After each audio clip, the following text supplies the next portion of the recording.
ऐसे कुछ होता होगा आई गेस। ये क्रेन है ना? Yes, this is the crane. Okay right, अब देखो सबसे पहले तो नॉर्मल जो इसका वजन है, ठीक है भाई, उठाया था तुमने? नॉर्मल वजन है, नॉर्मल का ठीक है। ताकत नहीं लगे तेरे एक मेरे की ना कोई नीचे गिरना चाहिए ऐसे, ठीक है। वस्त्र को ऐसे होल्ड करके रखो, ठीक है भाई। हलवा हो गई नहीं हलवा छोड़ो, तू आ जा बैठ जा, ठीक है। नहीं, अच्छा ठीक है। और ये राज, यस सर। तुम इसको ऊपर खींचोगे इससे, ठीक है, ताकत लगा के खींच रही हो भाई, कट गया, ठीक है। तुमको फील करना है कि कितनी ताकत लगानी पड़ रही है, ट्राई करेंगे। रिलीज करो वापस, धीरे धीरे, थोड़ा सा धीरे, हाँ, धीरे थोड़ा सा धीरे, ठीक है। फील किया, चेंज करा, चेंज करा, राइट था। अब मैं इसको जो जो हमने यहाँ बोर्ड पर डायग्राम बनाया हुआ है ट्रेड वाला, हाँ। उसके अकॉर्डिंग करेंगे, ठीक है। मतलब इस सवाल नहीं।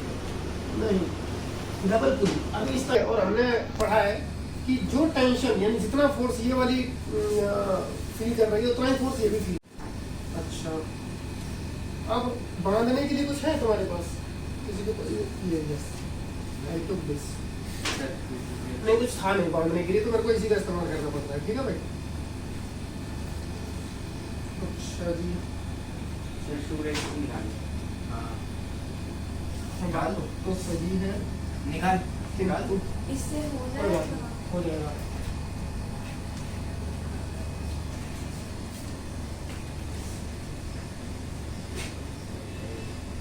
साइकिल टूट गया तो चार्ज प्रॉब्लम हो जाएगा। टूटेगा तो नहीं।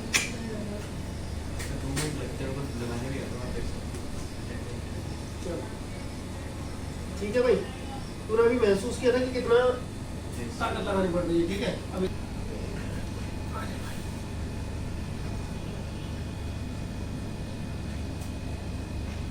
राइट,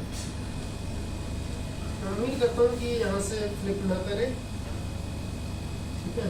इसी के ऊपर रहेगा तो ठीक रहेगा काम। अब रुक जा, ठीक, राइट। अब तुमको पूछनी है भाई, कहाँ तक गई? अच्छा इसी को पूछना है, ठीक है। इसको पूछना है, देख मैंने यहाँ से इसको अपनी तरफ से होल्ड कर रखा है, ठीक। तुमको इसको खींचना है। अब देखो कितनी पुलिस यहाँ पे काम कर रही है, देखना, एक पुली और दूसरी ये पुली। यहाँ पर इस डायग्राम में ध्यान दो, यहाँ पर ये एक मोटर लगी हुई होती है, ठीक है। ये तुम्हारा क्रेन होता है, मोटर लगी हुई होती है। ये मोटर का जो सॉरी क्रेन का ये वाला आर्म जो होता है, इसमें यहाँ से जो स्ट्रिंग या रोप या फिर यू कैन से की वो वायर होती है, ठीक है। स्टील वायर होती है। वो वायर यहाँ से जाते हुए रोल करते हुए यहाँ पे फिक्स्ड रहती है। यहाँ पर जो मोटर है वो अपनी तरफ से खींच रही होती है, जिससे ये मांस ऊपर की तरफ जाता है या नीचे की तरफ जाता है, ठीक।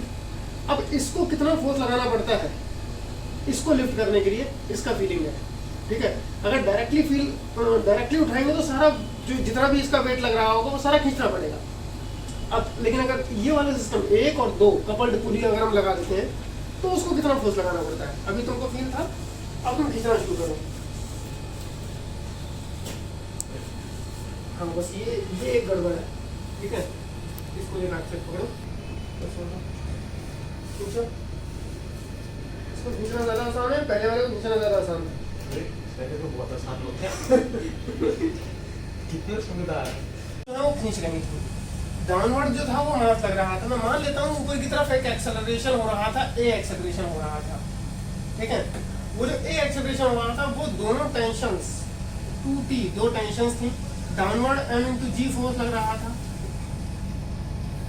उसमें उसी मास का इस मास का ऊपर की तरफ एक्सेलरेशन ए हुआ था, तो रिजल्टेंट दो टेंशन ऊपर की तरफ खींच रही थी, एक फोर्स नीचे की तरफ। कैंसलेशन इन दोनों को ऊपर खींचते हुए इसने जितना भी अमाउंट ऑफ कैंसलेशन किया हुआ उसके बाद जो बचा हुआ अमाउंट है वो m into a चला गया, यानी इतने फोर्स के साथ ये वाला मास ऊपर लिफ्ट कर रहा है, ठीक है। और जिस एक्सेलरेशन के साथ ये ऊपर लिफ्ट कर रहा है, इसका इस तरफ जो एक्सेलरेशन पड़ रहा है वो हमारे पास डबल आया था, ऐसा हमने थ्योरी में देखा था। और इसको बड़ी आसानी से हम प्रूव कर सकते हैं कि मान लेते हैं कि इसको हम x मान लेते हैं और इसको हम वाई मान लेते हैं, तो ये भी वाई हो जाता है। ठीक, हमने ये किया था क्लास के दौरान।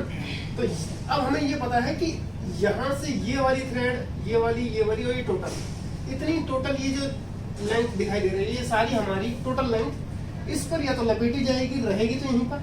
तो यानी जितना अमाउंट ऑफ थ्रेड यहाँ पे कवर होगा, लेट्स से कि 2 मीटर यहाँ पे कवर हुआ है, तो 1 metre on both of the sides it will be distributed. तो अगर 2 मीटर पर सेकंड से इसको खींचा गया, तो 1 मीटर पर सेकंड से दोनों तरफ आर्म से ऊपर लिफ्ट करेगा। क्योंकि भैया अगर 2 मीटर से यहाँ से खींचेगा तो ही तो 1 मीटर और 1 मीटर इस तरफ दोनों तरफ डिस्ट्रीब्यूट होगा। तो यानी जितना अमाउंट ऑफ एक्सेलरेशन यहाँ पर मेरे को लगता है, वो इस केस में आधा होगा इसके मुकाबले। ठीक है, तो यानी ये पूरा का पूरा लिफ्ट कर देगा, जबकि हमें आधा ही फोर्स लगाना पड़ेगा। और अगर मैं 3 पुलीज लगा देता हूँ, 3 पुलीज लगा देता हूँ, तो मेरा फोर्स कितना होना चाहिए? 1/3 होना चाहिए। एक बार इसको भी ट्राई करके देखें। 3 पुलीज, इसमें मैंने 4 पुलीज लगा रखे हैं, तो 4 पुलीज तक तो बड़े आराम से कर सकते हैं। 3 पुलीज तक एक बार ट्राई कर लेते हैं, क्या ही जा रहा है ना, लगा के देख लेते हैं।